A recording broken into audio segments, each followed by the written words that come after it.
Hey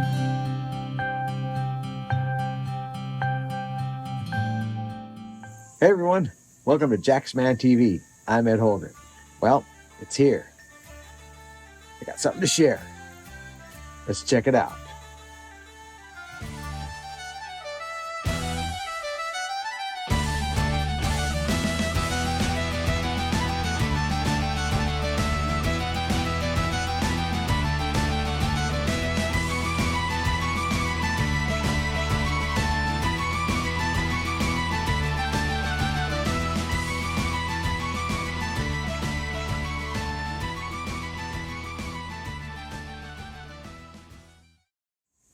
Okay, welcome back everyone. Like I said, I got something to share with y'all. But first, I wanted to say where I live, little small town, we have just one cigar bar. And that's what it is. It's a cigar bar. It's a nice place. And they have spirits, things like that. As far as pipe tobaccos and accessories and pipes and all that, their inventory is very, very limited. And as far as pipe tobaccos, when I went there to check it out, they 6 or 8, maybe 10 different tins of tobacco. That was it. There's nothing in the aromatics. And that's what I'm exploring right now. So I couldn't get anything there. And then we have a number, more than a few, more of a cheap cigarette type stores, Dollar Tree tobacco shops or whatever you call them, cheaper than dirt cigarettes. Anyway, they have all, cigarettes and vaping products, and they sell beer, and they too have a very, very small pipe tobacco, pipe accessories. They have like 3 corncob pipes I saw on the shelf. Not knocking corncob pipes by any stretch of the imagination, but that's all I had. And they did have some Captain Black. You've got the stuff in the blue pouch, and then the cherry. And in the corner, they've got a dedicated corner of these pipe tobaccos that I've never heard of. I have no idea. I'm scared to try them because they're big pouches. Big. They might be a pound. Shoot, I don't know. They're big. And they're for like $16 for one of these big pouches. And I'm really reluctant to try one of those. I don't want to buy a pound of tobacco and go, bleh. So, I had to go outside, regular channels. Not to worry. I got a hold of the underworld. I really have. I've conspired with a friend. I don't want to mention any names because I don't want I don't want to get anybody to fall under suspicion of the law. But it came the other day, and I knew when my package showed up, I pretty much knew it wasn't going to be in a tin. I was pretty sure it was going to be in a bag, and I was right. And what I got was the Nutty Irishman. I've been waiting to try this, the Nutty Irishman. And so, this is how it came. So there's no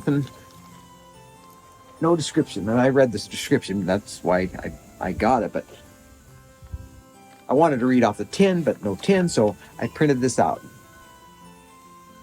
This is what it says. The tobacco is Burley, Black Cavendish, and Virginia. It's aromatic. It's a room note. It's a 4, so it's a distinct room note. The cut is a ribbon cut. Country of origin is the United States. In flavor intensity, it calls a 2 for mellow. Here's the write-up on it.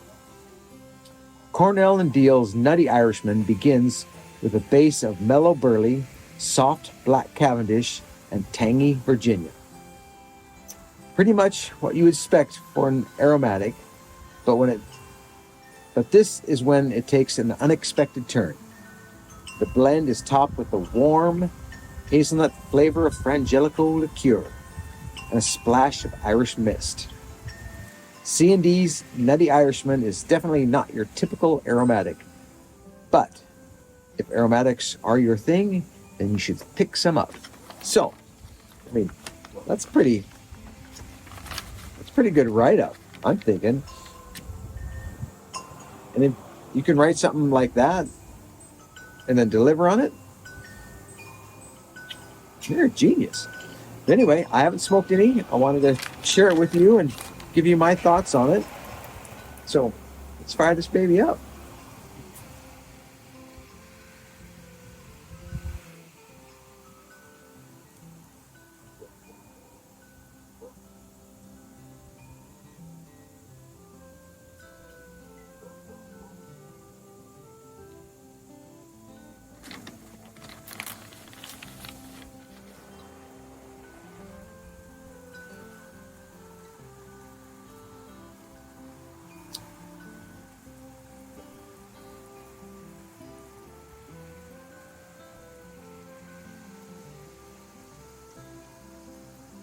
It's nice.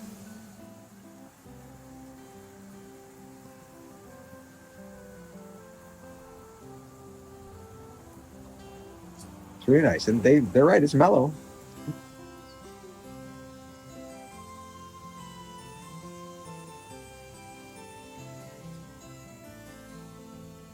Tamp that down a little bit. Give it a good solid light.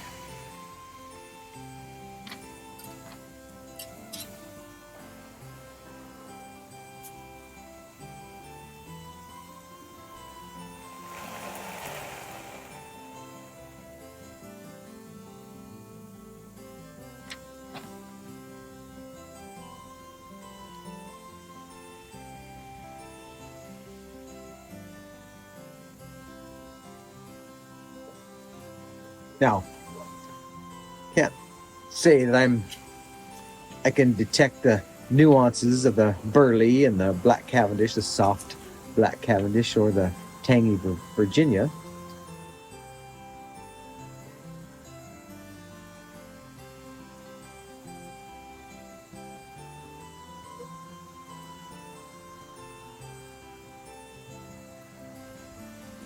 Wow, I like that.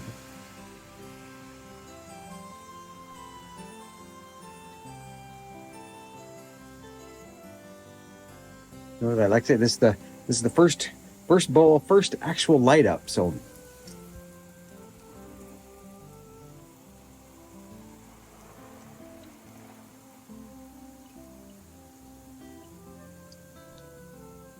first initial impressions. That's good. I like that. That's a nice, easy, mellow smoke.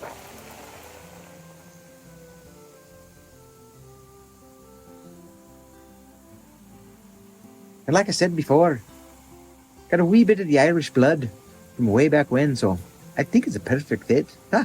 Oh, aye, to be sure. See how good it is?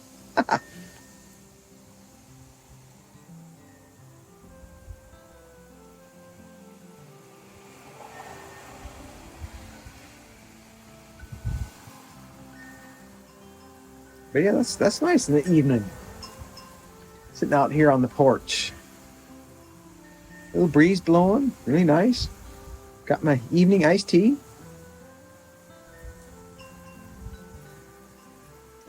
Sure, when it gets cold out, when it starts turning cold, this might turn into warm tea, hot tea.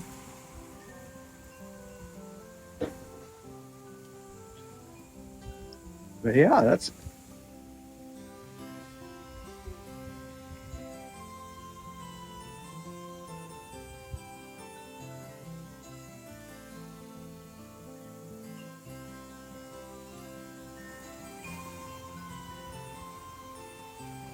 yeah, if you're into aromatics, you know, and I think they're right. This would be one to pick up.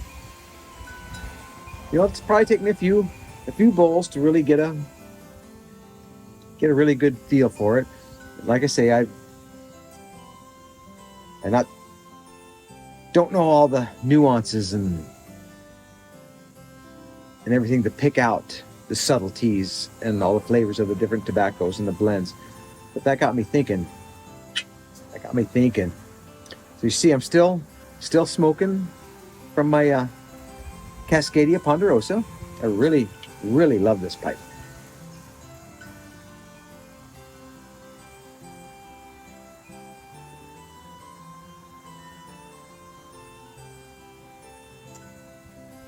And truth be told, it is the only pipe I own. So there's that. But what I'm thinking is when I go to start exploring other tobaccos that are not aromatics, I'm thinking it might be a good idea to at least have two pipes, one for aromatics, one for non-aromatics.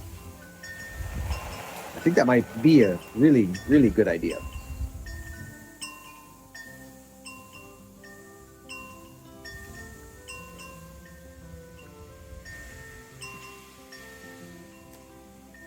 And I have no doubt with most obsessions, I'll acquire more pipes along the way. But that's it. That's the other thing I've noticed. And just even when I pick this out and watching other presenters and people are smoking a pipe, it is a real personal thing. You can't just go have someone pick one up off the rack. Well, you can, but it's good. You better have some input, really, if you want to get something, because I think it's such a personal thing for a person to pick out a pipe, and it really shows. It's a reflection of you. I think it's a reflection of your personality, your own traits. I mean, that's what I see when I see other people smoking a pipe. I mean, for example, just way back when, Douglas MacArthur, he smoked that Douglas MacArthur corncob pipe. That's probably something that wouldn't work for me, but by golly, it worked for him. I mean, you wouldn't expect him to smoke anything but that pipe, because that was him. That was him. So,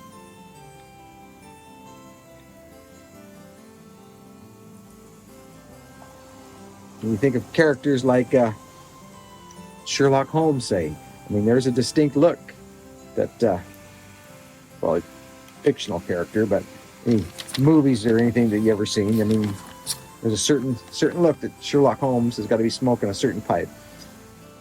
If we looked into it a little deeper, I'm sure we'd find that Sherlock Holmes was I think somewhere he said, or someone said, that Sherlock Holmes, there wasn't a tobacco that he didn't like. So he liked his pipe tobacco. He liked a big stogie. He would working on a case and nervously, pound down a bunch of cigarettes, or he'd ponder. And this case can't be bothered. This case might be a three bowl endeavor. so there you have it. But again, it's the personality that I think it's just a great personal reflection on us as pipe smokers. It's just a extension of our being, let's say. And that's funny. Where do I come up with stuff? Because I'm still really new at this. I've got one pipe, but I like it. Little Italian-made Cascadia Ponderosa. Yeah.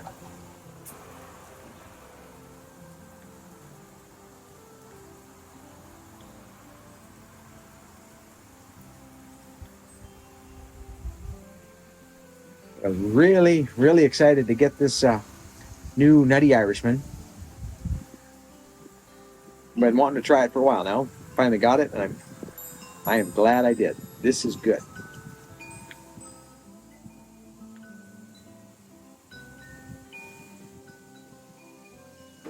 Shoot, I mean, I haven't even sat out here with the wife yet to see what she thinks of it while I'm smoking it. And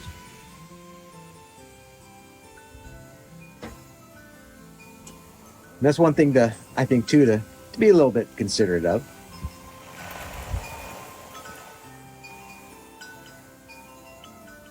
If you're with people, you want to smoke something that's not going to be offensive, let's say, to someone else's nose. I mean, you're not going to be able to appease everyone or please everyone.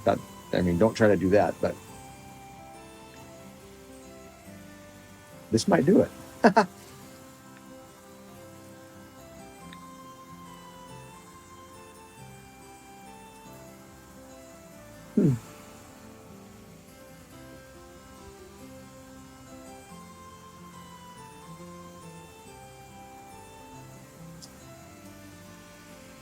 The other thing I probably should have done is that, again, it's a moist tobacco.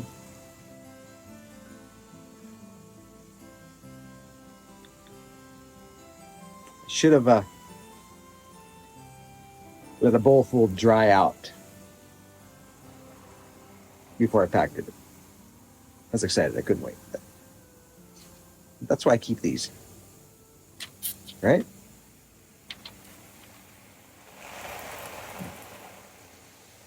Much better.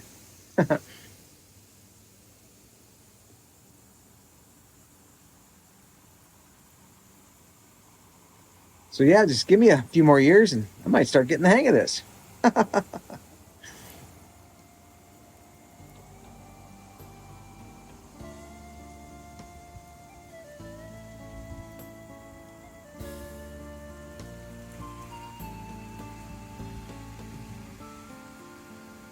The only other thing I'd like to add,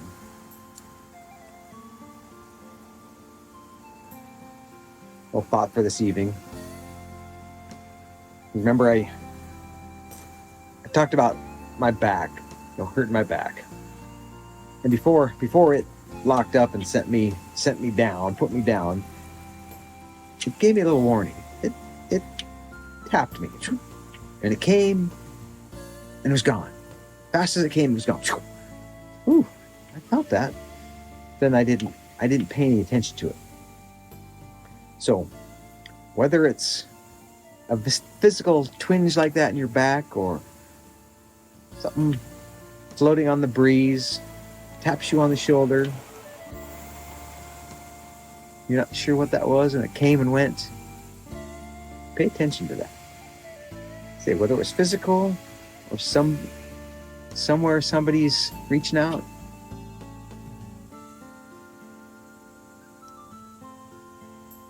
maybe natural, wind, supernatural, brought to you by the wind, tapping you on the shoulder. Somebody's telling you to pay attention. Pay attention. All right, my friends. Enjoy your evening. I'll talk to you soon.